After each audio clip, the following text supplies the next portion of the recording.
Do you feel added stress during the holiday season? I know I do. And it takes a conscious effort for most of us to keep our cool as we go through this sometimes incredibly stressful time.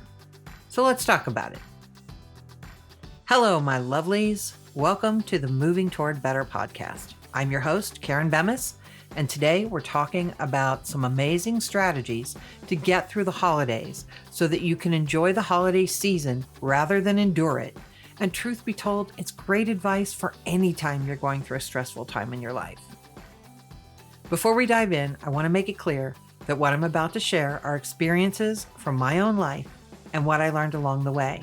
Your situation may be different, and this is no substitute for financial, medical, or mental health intervention, if your situation warrants it. This podcast series is designed to help people understand themselves and others better based on their personalities. It's not intended to diagnose or treat any mental or physical condition. If you suspect you or a family member is at risk of physical or mental harm, please seek proper medical help immediately. For those who are new to the podcast, when I talk about personalities, communication, and relationships, I use the DISC personality model of behavior and refer to people as D are driven, I are inspired, S are supportive, and C are cautious. You can find links to take your own personality assessment in the show notes. So, according to the American Psychological Association, 9 out of 10 adults say that something causes them stress over the holidays. And I don't doubt that for a minute. Some stress about finances, some stress about relationships, others stress about the state of their homes or their weight, even more so than the rest of the year. And the list goes on and on.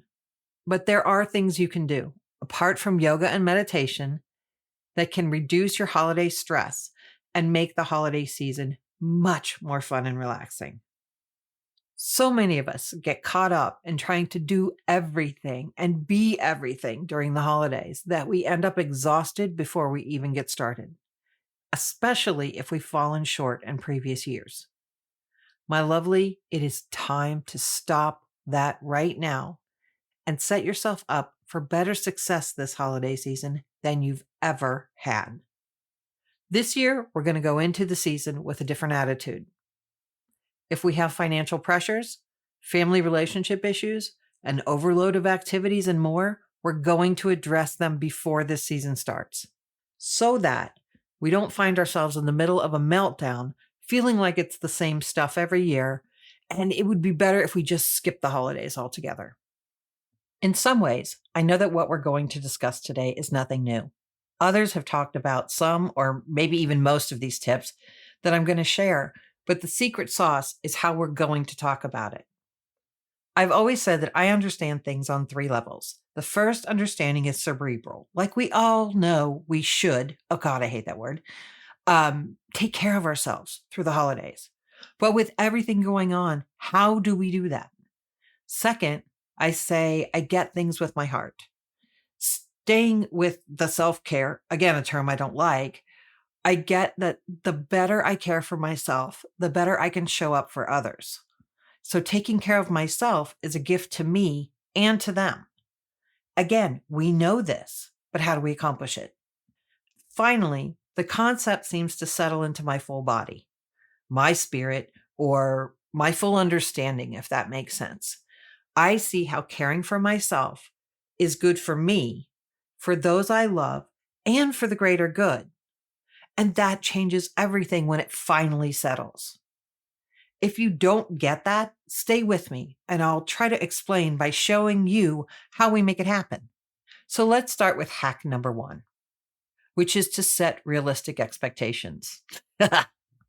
This is where most people will tell you, don't try to do too much or to be too perfect, but we all know that, don't we? It's infuriating to be told things you already know. So how about this?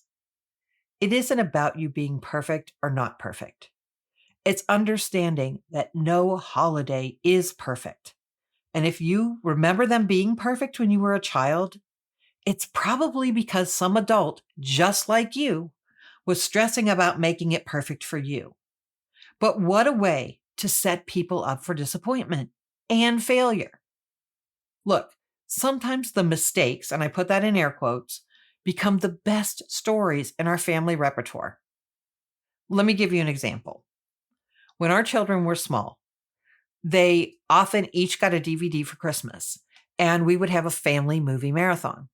One year, when my children were about 10, 7, and 4, Santa brought each of them a movie. I honestly don't remember what two of them were, but I will never forget the third. Why? Well, my children loved Star Wars, and they love sarcasm, even the little one at that time.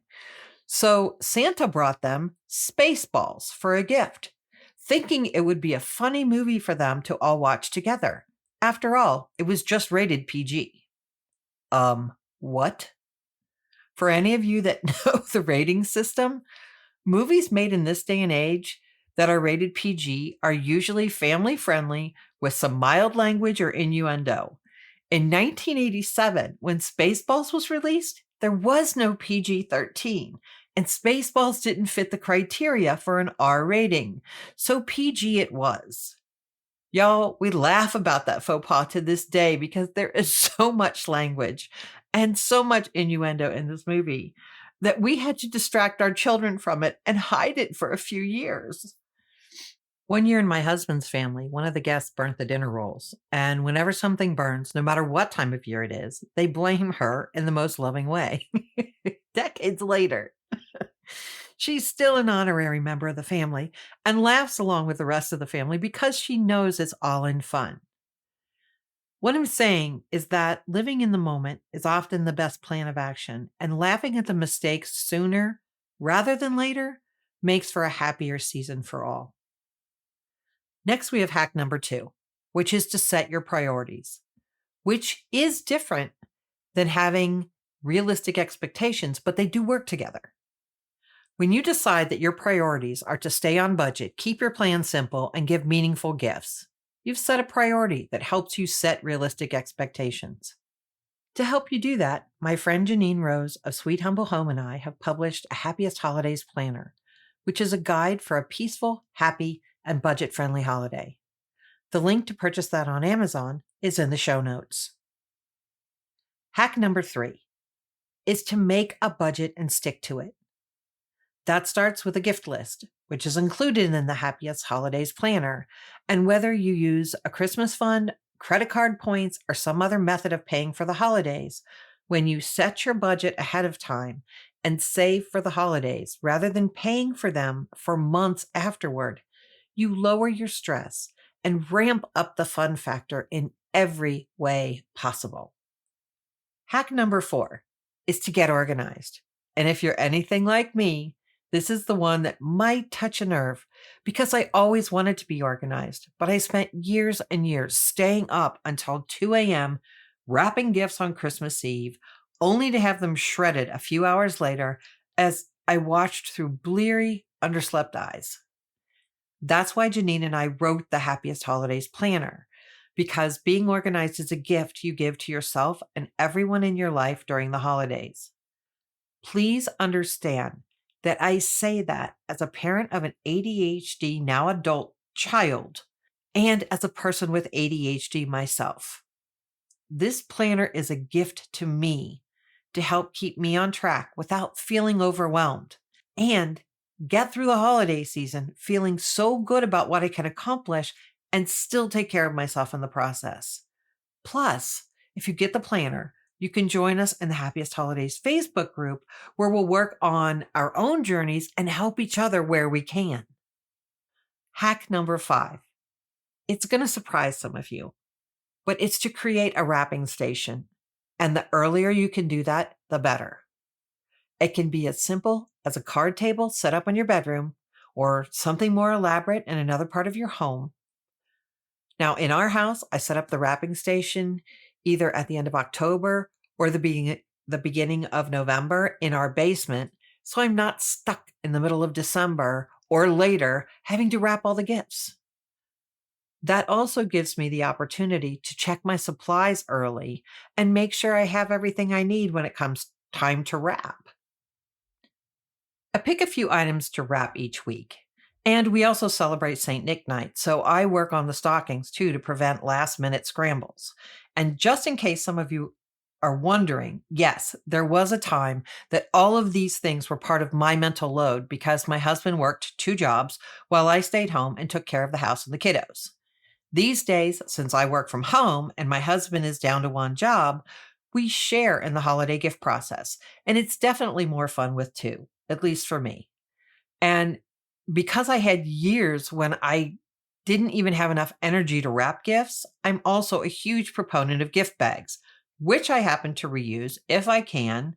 And so does most of my extended family. I do invest in fresh tissue paper each year, but I even have a couple of relatives that fold and reuse that paper. So it gets used more than once for those of you who are concerned about sustainability. In the Happiest Holidays Planner, we also talk about a Christmas morning survival kit that you won't want to miss. Hack number 6 is that action defeats overwhelm. For some of you, I'm sure that you just said, duh, because it is kind of a dumb moment. But when you're in the midst of overwhelm, I want you to hear my voice in your head that says, I don't care if you set a timer for 2, 5, 10, or 15 minutes, but I want you to set a timer when you feel overwhelmed and get to it, whatever it is. That thing that you're procrastinating on, just spend some time on it.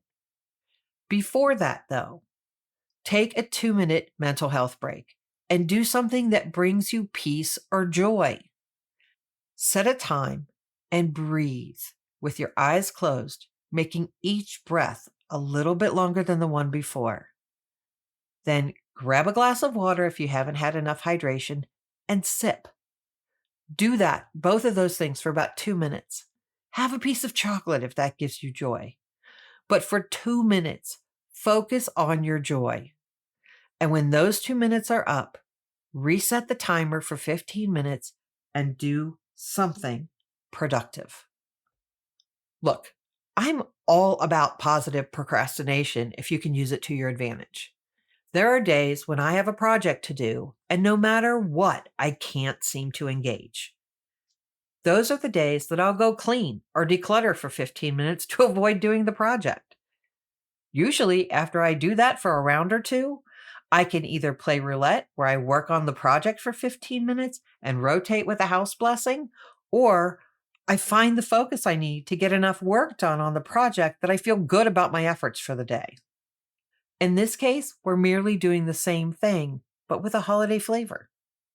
Finally, we come to hack number 7, which is to take care of the caretaker. Listen, I know most of you are rolling your eyes, and I get it. But this isn't about getting adequate rest, drinking water, and exercising, because we all know that those things are valuable. And if you do well with those things through the holiday, yay for you. And I mean that with all of my heart. What I'm talking about is taking care of the inner you. And it doesn't have to be some big thing. For me, that always means starting with gratitude. After the hurricane damage in Tennessee and North Carolina, I can simply be grateful for having a home. This past week, something happened to our electric and it knocked out our kitchen, dining room, and basement lights. But the rest of the house was fine. There was a time in my life when I would have whined and complained about that until it was fixed. Now I'm reminded that some people haven't had power or water or maybe even a home for several weeks because of the weather. So what happened to me was merely an inconvenience, and I'm grateful for that. Also, be kind to yourself.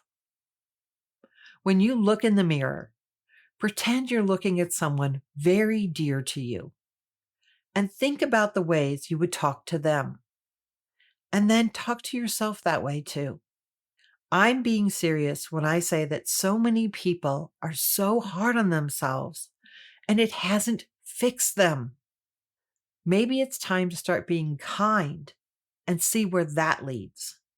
For me, it's led to a much happier person looking back at me, and that's pretty freaking cool.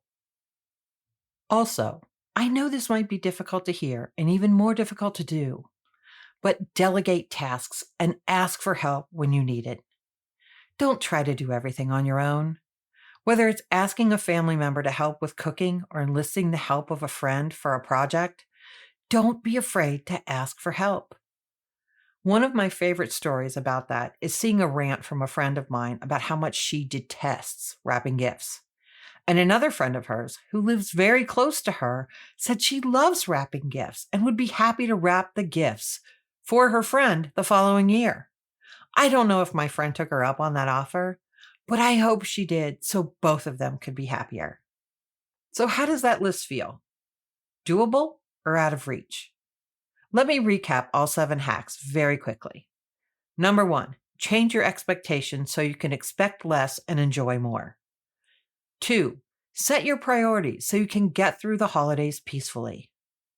3, make a budget and follow it so the credit cards don't blow you away in January. 4, get organized using the Happiest Holidays Planner by using the link in the show notes and description. 5, create a wrapping station so you can stay on top of your wrapping and reduce your stress later. 6, remember that action defeats overwhelm. And whether you set the timer for 2, 5, 10, or 15 minutes, you're building momentum and making progress. 7, take care of the caretaker. Not just with rest, exercise, and hydration, but with gratitude, kindness to yourself, and maybe a little meditation too. So, if you want to remember these things through the holidays, you can download 7 ways to reduce holiday stress by going to the link in the show notes and the description in the video. Also, get your holiday planner with the link in the show notes as well. And let's make this the absolute best holiday season for you and the ones you love most. The planner is designed to help you get through the holidays with less stress, less debt, more fun, and more money than ever before. The link to purchase your copy is in the show notes of the podcast and description of the video. By purchasing the planner, you also have access to the Happiest Holidays Facebook group, where we'll have live videos to talk about everything we cover in the planner and make this your best possible holiday season. Don't forget to like and subscribe and keep moving toward better every day, whatever that means for you. Love you all. At Moving Toward Better, it's our mission to help you unlock a fantastic life, powered by what's unique and authentically you. To learn how we can help you in your quest, head over to movingtowardbetter.com to check it out, or use the links in the show notes. Thanks for listening, thanks for being you, and have a great day. Love you all.